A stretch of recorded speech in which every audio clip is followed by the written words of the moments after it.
Today in Advanced Topics in MATLAB, we're going to discuss subplot. Subplot is a way of allowing you to put separate axes on one figure so that you can get a lot more data onto one figure.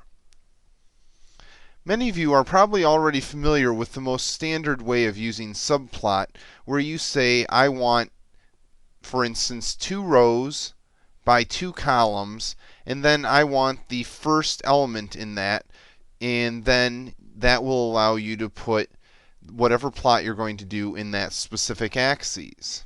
An interesting note is this is the only place in MATLAB where MATLAB is row major, meaning that you count across the rows instead of down the columns. So notice that subplot 2, 2, 2 is over on the right hand side rather than down below. Let's look at a more advanced way of using subplot that not as many people know about. In this case, each axis is going to be specified in a different way. We want one of the axes to be bigger, as if it was part of a subplot that was 1 row and 2 columns, and then we're going to take the first one.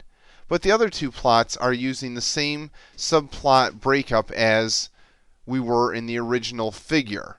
So this can be a way of making interesting layouts of plots.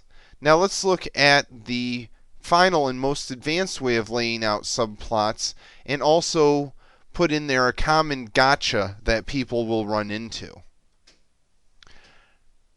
First, I'm going to lay out 2 of my subplots, and notice that now, rather than specifying the number of rows, columns, and then which index I want to plot into with subplot, I am going to say I want to specify the position, and then I specify this position in normalized units, meaning going from 0 on one side of the figure to 1 on the other. So if we read this, it says I want to move over to the left 0.1, that is 10% of the figure width. Then I want to move 10% up, and I want the subplot to be 30% of the figure width and 30% of the figure height. So that's how you can specify the position. Notice on the right hand side I do the same thing, only I'm going to capture the handle of that subplot, and we're going to see why in a second.